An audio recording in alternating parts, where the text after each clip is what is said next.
Hello, and welcome to All Our Little Messes, a podcast focused on healing through intentional conversations about parenting, relationships, religion, and more. I am your host, Veronica Winrod, and I'm so happy to have you here, listening in on my thoughts today. I hope you enjoy this episode.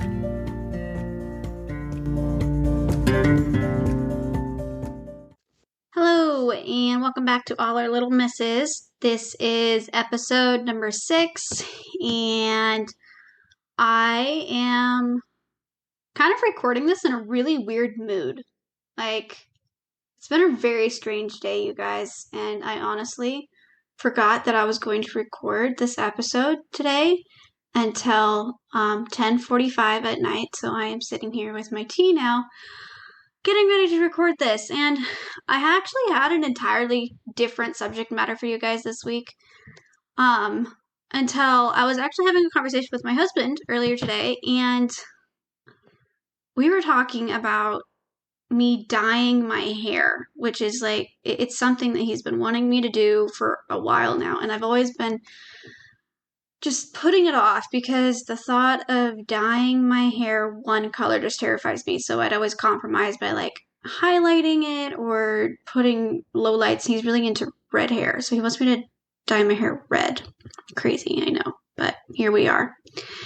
And we were talking about me dyeing my hair, and I realized that I have not had a haircut, like an actual legitimate haircut, in over 10 months. And my kids have had haircuts. Either I gave them haircuts or we went and got them haircuts. They have had haircuts about every 2 months or so. Their hair grows really fast. So about every 6 weeks to 2 months, they get a haircut. And it kind of led me on this whole thought process today about how we as mothers put aside our own needs to the detriment of our own health for the needs of everyone else in our family. And while I feel like some of that is something that is hardwired into us, innately hardwired into us, is just something that we naturally sacrificially do as mothers, a lot of that I feel is also society's expectations that we come off or perform this image of perfect motherhood. The motherhood that you see depicted on social media, right?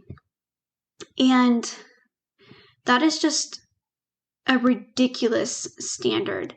And then when you throw into it, not only, the standards we have on social media to be like this perfect mom with the perfect house or whatever, right? You also throw in what a lot of evangelical Christians and traditional Catholics go through, right? Where we have to fulfill this image of super mom. The mom that smiles and says, "Oh, yes, yes," when she walks into the supermarket or the grocery store and someone says, "My, you've got your hands full." The automatic response is, "Yes, yes, they're such a blessing," and big smiles, which, yes, children are such a blessing, but it seems like we have this, there's always this pressure, right, to come off as super mom. You've totally got it under control. Nothing's wrong. I definitely ate breakfast this morning. My house is perfect, and I definitely showered within the last 2 days. There's just this expectation and this image that we have to live up to. We have to uphold. Otherwise, we are seen as less than competent. We are seen as the hot mess mom. We are just not a good mom.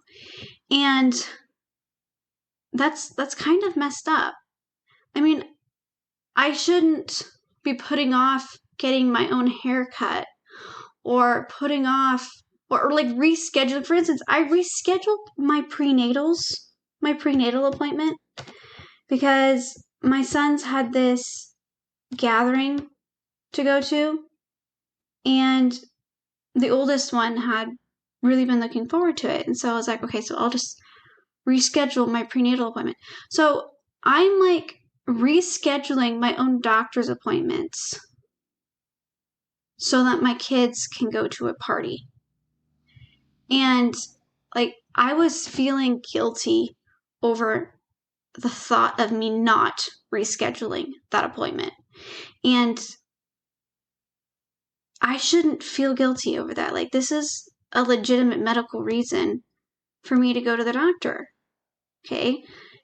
But I'm feeling guilty over going to the doctor because my son's going to miss a party. And like, part of it might be my upbringing, part of it could be my personality, but a lot of it really does have to do with this expectation that society has put on mothers of being the perfect mom and having everything together.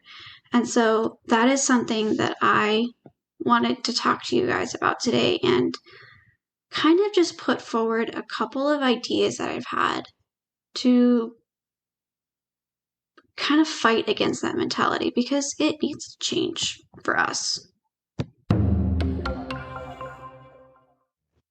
Alright guys, so before we get into this, I wanted to put out a little bit of a disclaimer. Like I said earlier, I am in a little bit of a weird mood, so you might see a very sarcastic side of my personality come out today. So yeah, just full disclosure.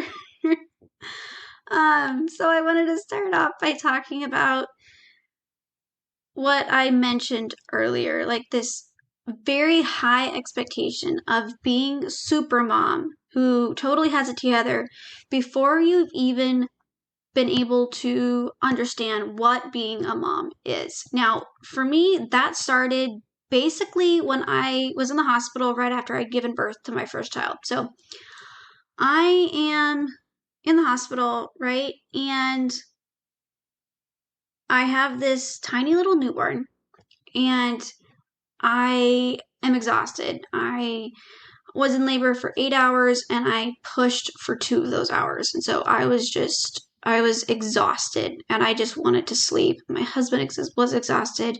He just wanted to sleep. And I gave birth in a very remote hospital. It was a very small hospital in Alaska, in rural Alaska. And so, like, the care that you receive in those kind of hospitals is very different from the care that you're going to receive in what we call down south. We called it down south. So in the lower 48, it's very different. And especially for moms, like the experience I didn't have at the time, I didn't have anything to compare it to. But now that I do, now that I've had another child, like looking back, it was not a good experience.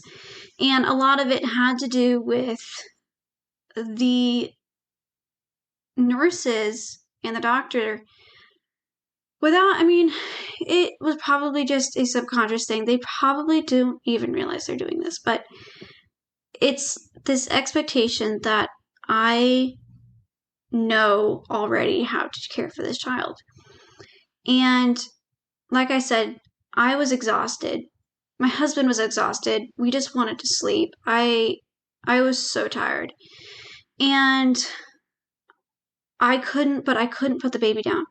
Like every time I tried to put the baby down, the baby would cry. And so I'd be holding the baby and I would start falling asleep in the bed, right? Because I was so tired, but I couldn't put the baby down. And every single time I'd fall asleep, boom, there'd be a nurse inside of my room, like yelling at me for falling asleep with my baby in my arms. And so she would take the baby and she put the baby back in the bassinet. And I was like a first time mom. I didn't know how to stand up for myself. I didn't know how to say, hey, no, this is my child. This is my birth experience. I didn't know how to take ownership of it. So I just kind of went along with everything. And they kind of just expected me to know how to calm this baby down. And I did not know how to calm this baby down. And like I would have nurses come in and be like, oh, well, why didn't you try this? Why didn't you try that? And like at the time I was just like, oh, I didn't think of it, I guess. Okay. And now I'm just like, I didn't try that or this because I didn't know I needed to. You're already putting this unfair expectation of perfection on me when I have been a mom for less than 24 hours. Like, I don't even know how to breastfeed my child. That's a whole nother topic. There was my breastfeeding journey with my first child was just an absolute nightmare. And it also is just a perfect example of this attitude that society has, that moms have to have it together. Moms have to be perfect. And it starts in the hospital. It's ridiculous. Like, we don't have it together. We don't know what we're doing. Motherhood is a learned skill, but society does not give us the space or grace to do that. We don't learn. We're never given the space to learn how to be a mom. And so we come out of the hospital and already there's this huge expectation of, you have to have it all together. You have to know what to do. And when something pops up with your baby or your newborn, I have heard this story over and over and over again. I actually just received an email from a mom last week she told me that her story because of what Danica and I had talked about in episode 5, where we talked about building a village. And I kind of gone into my birth story a little bit and like what had happened afterwards. And she emailed me and she told me what happened. And like,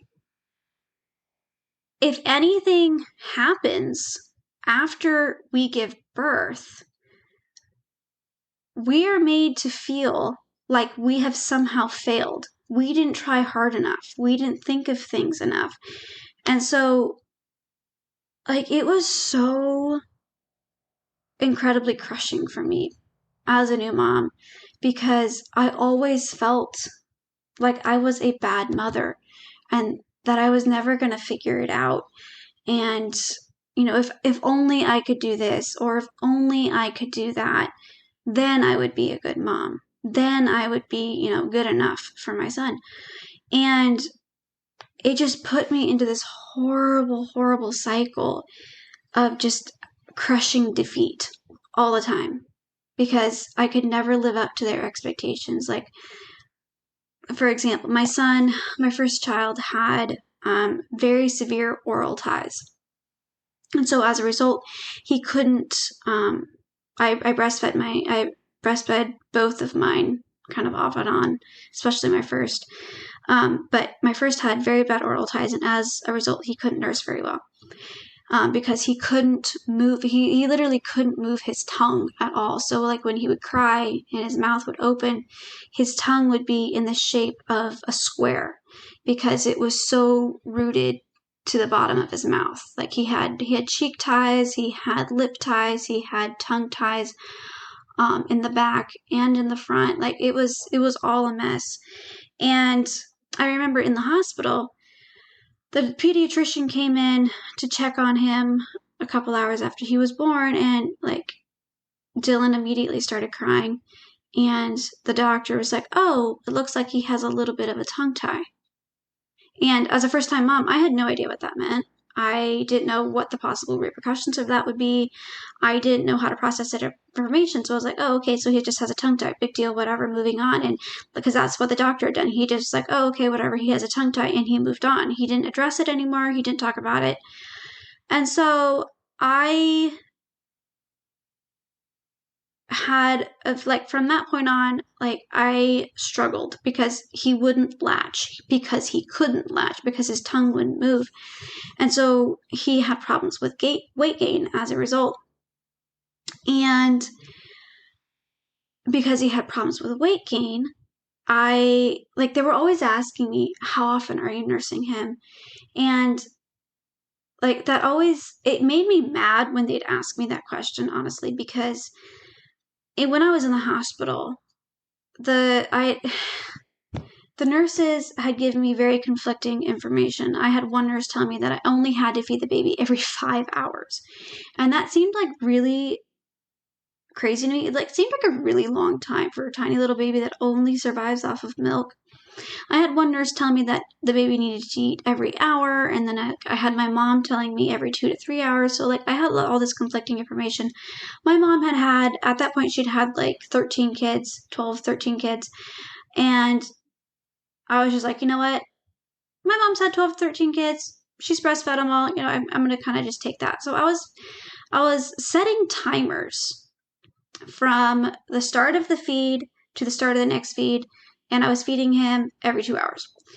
And so I like had all of this information in an app in my phone, like how much he ate, how long he would eat for, how often he was pooping, how often he was peeing, the time between diaper changes, like the whole bit. I was recording everything. And every time I go into the doctor, they'd be like, how often are you feeding him? Or I don't think you're feeding him often enough. He's obviously not getting enough to eat because he's not gaining weight. And so then they started, they wanted me to supplement formula. And we tried like 8 or 9 different formulas. I was getting formula from the doctor. I was getting formula from the stores. I was getting it shipped in. Like I was trying everything, and my son hated them all. So my next step was to buy a breast pump, and I was pumping on top of nursing, and that kind of just became my life. I was just grounded to the couch, and I was either pumping or nursing 24/7. Like that became my life. That became the sole purpose of my life. And he still wasn't gaining weight. And so I brought up one time to one of the doctors that was working there, our little clinic, and I asked him, I was like, hey, like, I had a doctor in the hospital tell me he has a tongue tie. Do you think that's it? And he's like, oh, no, that definitely wouldn't affect what's going on. And this doctor was always pushing for like blood draws and things like that. And I was able to get his primary caregiver to take a look, and she took a look. She's like, oh yeah, he does have one. And so they didn't have any ENTs or anybody in office there because, again, this is rural Alaska. This is a tiny little clinic, and I mean, it was in a town of 700 people, 750 people, something like that. So they had somebody come in, they clipped the tie because he was still only like a month and a half, 2 months old at this point, and it got better, but it still wasn't fixed. Like he still wasn't gaining enough weight. And so finally it got to the point where one of the doctors there told me he had failure to thrive, and that they wanted to do a bunch of blood work to see if there was something else that was wrong. And so they did a bunch of blood work, and he had like elevated liver enzymes, which, with knowing what I know now, an elevated liver enzymes in a baby it really means nothing because they have no scale to compare it to, from what I understand. I was talking to another doctor, and I guess they have nothing to compare, no scale to compare liver enzymes in an infant to. So when you do a blood draw in a baby and it says that they have elevated liver enzymes, that scale is compared to an adult. And it's actually fairly common for babies to have elevated liver enzymes in their blood. But this doctor like freaked out immediately and like started throwing things around like liver cancer, liver disease, and I was just like, whoa, that's crazy. And I made the mistake of telling him I wanted a second opinion. And that really, really made him mad. And he was actually one of the first people to ever kind of offhandedly accuse me of being a bad mom because I didn't immediately take his advice, and I wanted a second opinion because he was throwing things around like, liver cancer, liver disease, and he wanted to medevac us up to the hospital. And so we ultimately decided to fly up to the hospital in Alaska, the hospital that was closest associated with this clinic. We flew up there, and for the next 5 days, they did one blood draw the first day. We were there for 5 days, and for 5 days, all they did was have me feed him on a schedule and then weigh his diapers afterwards for 5 days. And it was so exhausting mentally because I was constantly hearing from people, you're not feeding him enough. He's obviously not getting enough. There's something wrong with you. What are you doing? You need to fix this. You need to fix that. I had one doctor. I had a doctor that I actually fired because she came in and told me that I was ignoring doctor's advice. Even though I was doing everything they told me to do, I was ignoring doctor's advice, obviously, because my son wasn't getting better. And I got so mad. Another nurse came in and I told the nurse to get that doctor out of here and I never want to see her again. And so they had another doctor come in a couple hours later, and she basically behaved the same way as the first doctor, but instead she literally did say the words, "You are a bad mother. Your son has failure to thrive and you are a bad mother." And I had a nervous breakdown on the floor. I just fell apart and she just walked away. She just left. And the next morning they had called someone in, a psychiatrist in, to talk to me. And at that point, I had also called my husband in to fly in because he was down south. I called my husband in because I was like, I need backup. So he came in and I told the psychiatrist what was going on. I told them my story. I called for a patient advocate. Like it was getting ridiculous. Like I was in a hospital paying to be there just so they could weigh my son's diapers, but they weren't actively doing anything to figure out what was wrong. So they were just racking up these bills and calling me a bad mother simultaneously. It was probably one of the worst and most isolating experiences of my life. And I finally got a nurse to listen to me. I mentioned again that there had been a tongue tie. And so she looked in his mouth, and thankfully, she did have experience because one of her kids had a tongue tie. And this was a nurse I'd never seen before on the 5 days I was there. I'd never seen her on the floor. So she was new. And I got her to listen to me, and she looked in his mouth and she's like, "Oh my goodness." I was like, "Well, they already snipped it." She's like, "Well, they didn't do anything. Like, this is like one of the worst cases I've ever seen." So she was amazing. So she and the patient advocate like fought really hard for me, and I was able to get a referral to a pediatric dentist up in Juneau. And so like after that, I was finally able to start getting somewhere. And he was able to have laser surgery, and we fixed all of his cheek ties and tongue ties and lip ties, and it was a mess. The tie in front had started to grow back, and there was actually like a chunk of cartilage in it. Like it was so strong. It was insane. I was also able to connect with a lactation consultant, and she was able to help me because both of us, both Dylan and I, my son and I, basically had to relearn the whole nursing experience because the way he'd been latching before was wrong, but he'd been doing it that way because his tongue and his mouth were so anchored and so tied up. So we had to relearn how to nurse, and that took like a month to relearn all of the right, muscle memory and stuff. And that experience taught me so much because I was struggling so much as a new mom. Okay. And I didn't have it together. I had no idea what I was doing. And I had an entire team of medical professionals, save for like one or two, all telling me I was doing a terrible job as a mom. And I was obviously doing something wrong. I was obviously doing something that was hurting my baby. And when in fact, they hadn't been actually giving good medical care. They hadn't been paying attention to their patient. They just assumed that I was doing something wrong. When they would do an exam, they would just weigh him, and that was it.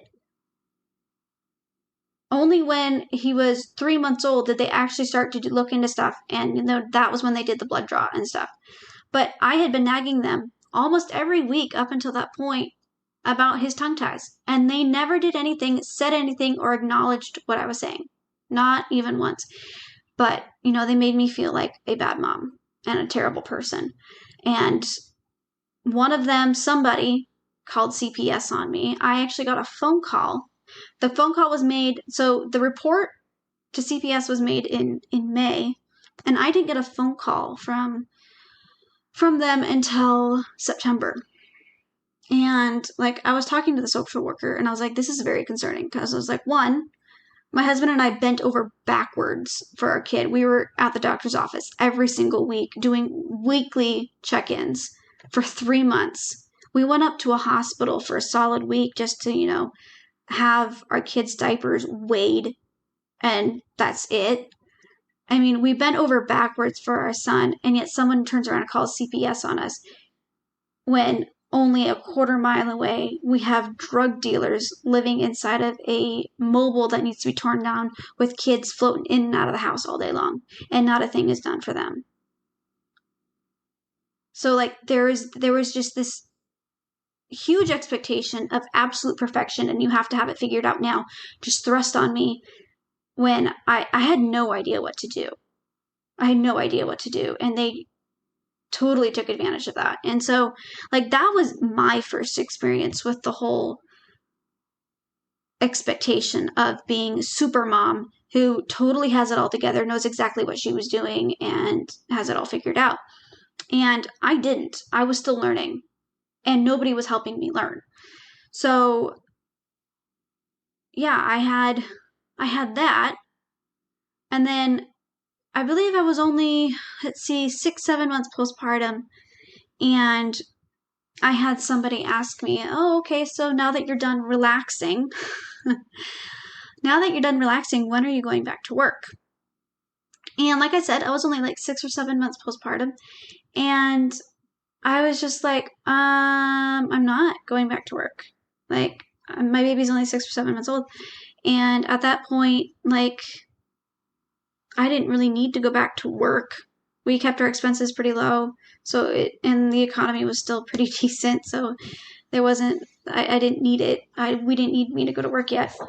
And so I was like, oh, I'm not going to work. And the person kind of just looked at me, and he's like, what do you do all day? And I was just like, I take care of a baby. I'm a mother. I take care of the house. It's a full-time job caring for kids and caring for infants. This isn't, kick back and watch Netflix all day long. I never had a moment to myself. It was incessant. Then, this expectation that you have to meet the needs of other people, and you do have to meet their needs because they are very loud little people, and so if you don't meet their needs, it's it's very loud. So there was this it was weird. It was just so weird to me that I had to not only have a full-time job as a mother, but people didn't see that as a job. So I had to go back to work. So I had to be a full-time mom. I had to be a full-time wife. I had to have a full-time job. Only then was I considered worthy and enough. Then I was actually contributing to society, according to the attitude of this person.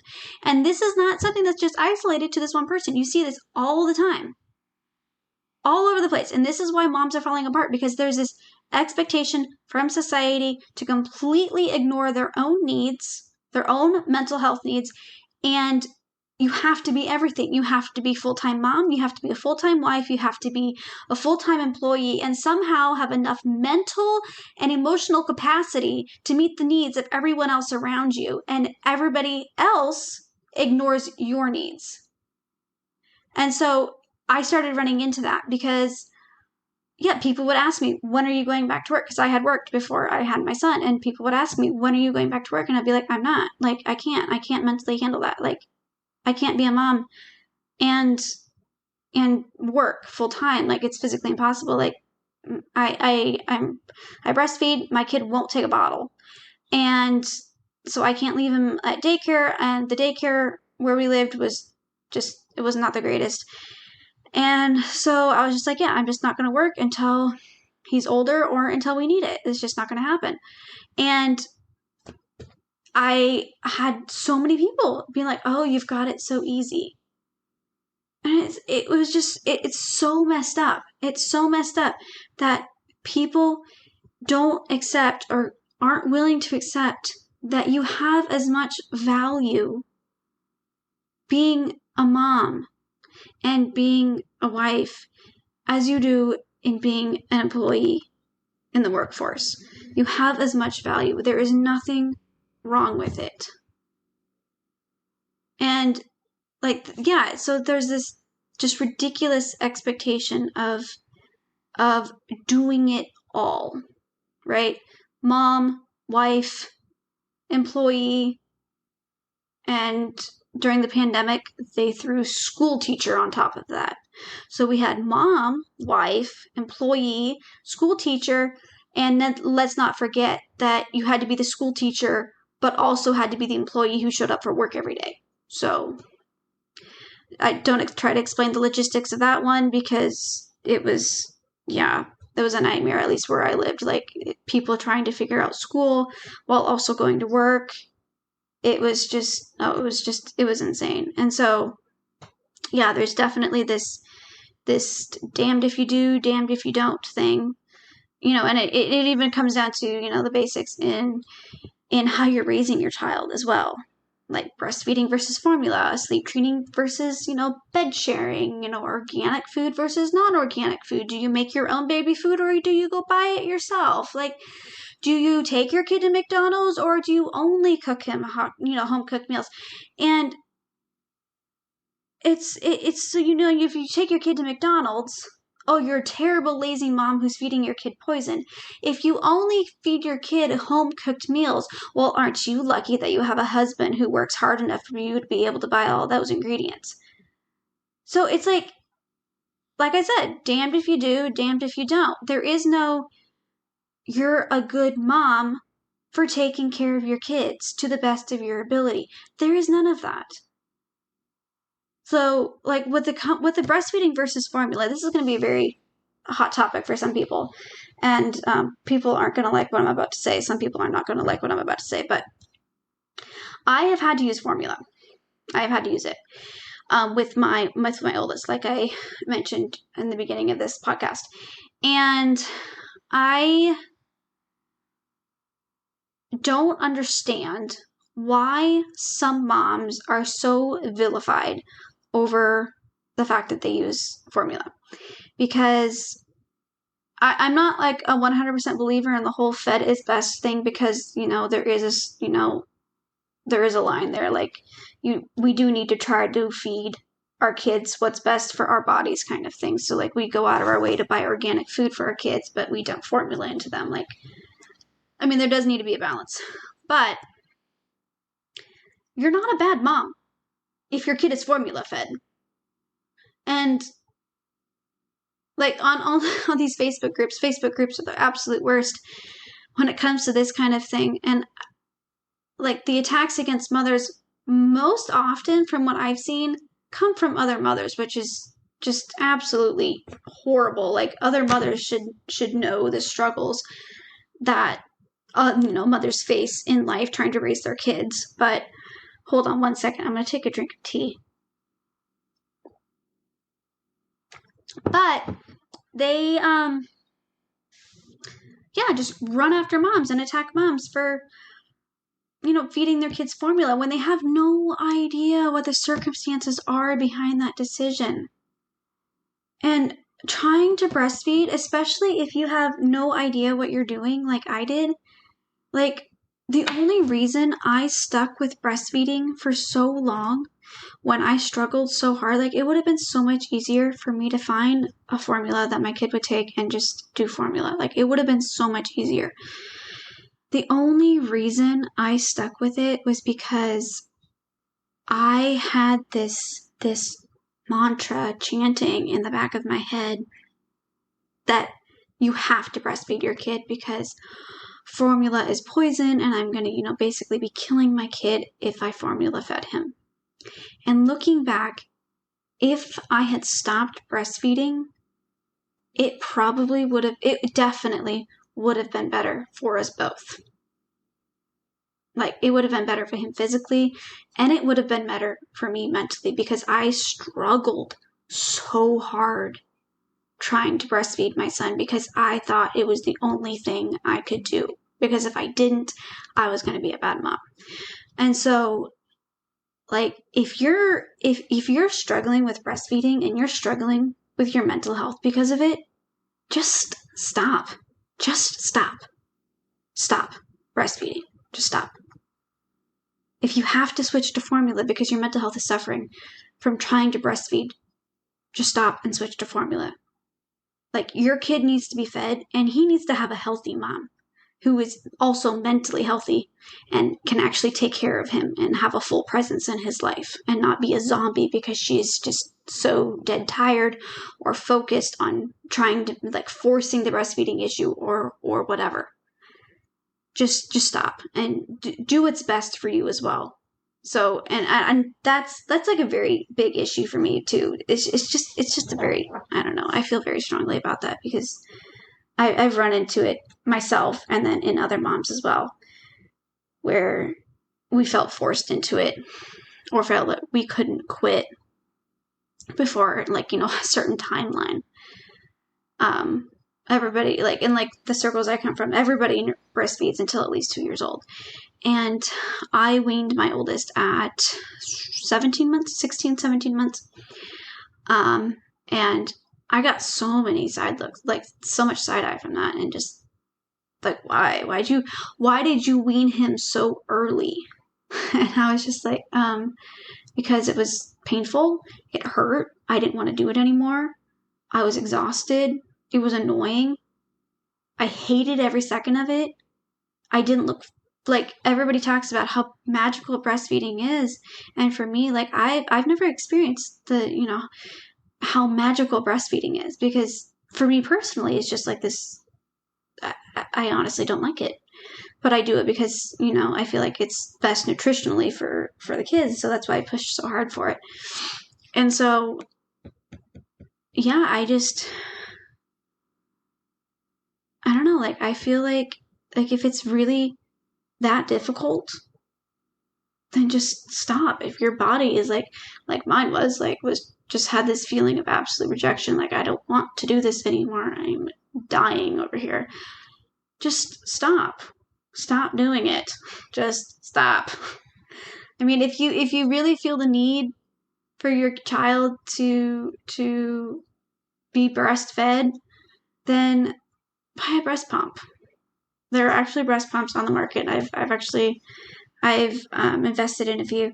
There are breast pumps on the market that are actually very comfortable. They're not painful, and you barely feel like you're hooked up to anything. You will still feel like you are a milking cow. I'm sorry, there is no way around that one. But they are more comfortable than breastfeeding sometimes. So that is an option if, breastfeeding, if formula is not something that you want to switch to. So another point of contention that people really, really get after is the whole sleep training versus bed sharing topic.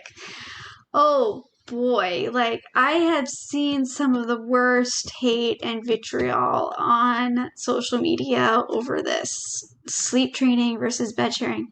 Like, you're not allowed to sleep train your kid because sleep training is abuse, right? But you can't bed share because that's considered unsafe for the child. So then, because you can't sleep train your baby and you can't bed share with them, you're kind of left in this limbo in between. Like, okay, so what can I do? What am I allowed to do? If I can't sleep train my baby to sleep without me, but I can't sleep with him in my bed, do I just walk around, stay awake for the rest of my life and hold him and let him sleep in my arms while I stay wide awake? Like, there's just no winning. There's no winning. Like, you can't be good enough for anyone. You can't do anything well enough for anyone. And that's why I am starting to get to a point in my life, and I started getting like this about 2 years ago after my second child was born, where I was just like, you know what? I just don't care anymore. I'm going to do what's best for me and my child. And if the rest of the world has a problem with it, that's okay. Because honestly, nothing happens when you're offended. Nothing happens. There isn't a unicorn that drops dead, no puppies die. Nothing happens except your feelings are hurt or, your opinions are challenged. That's it. That's all that happens. And that is honestly something I can live with if that means that my peace of mind is going to still be intact. If I'm still going to be able to get sleep at night, if I'm going to still be able to breastfeed my child without losing my mind, if I'm going to be able to do all those things, that's great. That's perfect. And if you're offended over that, I'm sorry, but life goes on because it's impossible to fulfill everyone's expectations of being super mom who totally has it together. One, everyone has a different opinion of what super mom is. I mean, you've got the evangelical Christians who think super mom is the mom who has 13 perfectly well-behaved, perfectly clean, perfectly coiffed children who never step out of line. And then you've got the super moms who drive the soccer van. You've got the soccer mom who's got the 5 to 6 kids and goes to a million events and is pulling her hair out and is secretly on, 2 or 3 antidepressants. I mean, actually, I feel like a lot of these moms would be on antidepressants or at least anti-anxiety meds because it's too much. It's too much. Like we shouldn't be made to feel and be forced to carry all of this load and be so many different things for so many different people and ignore our own needs on top of it. Like as moms, I do feel like we are called to sacrifice for our children, but at the same time, like you can't pour from an empty cup. We have to have something to give. And so we do need to set boundaries and we need to make time for ourselves. I need to go get my hair cut and maybe I will go dye my hair red. We will definitely think about the dyeing my hair red. We will think about the red, but make time for yourself because like I just said, you cannot pour from an empty cup. And so like your kids aren't going to receive anything or grow to be, mentally healthy people if their mom is constantly frazzled and, faking it till she makes it kind of thing. Like we can't do it. It's not something that we can uphold. It's physically and mentally impossible for any human being to do. So just remember to take care of yourself and try, and I know this last one is really hard and I definitely struggle with myself, is try to ignore society's expectations of you because they honestly don't matter. Like as long as your kids are healthy, happy, and clothed and fed and emotionally cared for, you're a good mom. Like you're a good mom. Your kids don't, back to school craze. They don't need the latest and greatest backpack. They don't need a whole new wardrobe. Like they don't need any of that stuff. And if it's causing you like huge amounts of stress to do the whole back to school thing, don't do it because your kids are going to be just as healthy and just as happy using last year's backpack and having only 1 or 2 new outfits than they would be with a brand new backpack and a whole new wardrobe. Your cup is going to be full because you don't have to deal with that stress. Their cup is going to be full because they have a happy mom. And so, like, we have to remember to also take care of ourselves. And that's, like, the biggest message I want to put out today in today's episode is just, like, remember to be happy and to be mindful of, like, your own mental health on top of everyone else's. hope you enjoyed today's episode on the mental load that women carry. I got a little bit carried away there at a couple points. I told you today's episode was going to be a little bit different. I was very sarcastic at some points, and I do apologize, but, there we have it. Just a quick reminder, I do have a Instagram and Facebook that I run. I would love it if you all would go and follow me there. My handle on Instagram is at all our little messes, and I just post like little blips on parenting and marriage and relationships and life, and just like little thoughts and tidbits that I come up with throughout the day. So I would love if you all would go and follow me there, and I will see you guys all next week. Thank you for tuning in to this episode of All Our Little Messes. Please let us know how much you enjoyed it below and add any questions you have about this episode. Also, don't forget to follow us on Patreon for amazing exclusive perks, including early access to podcast episodes and bonus episodes every month. We've also recently added a support group for all of our paid patrons. You can check us out on Facebook and Instagram for daily updates and insights that mirror podcast topics. Thank you for listening, and we'll see you next week.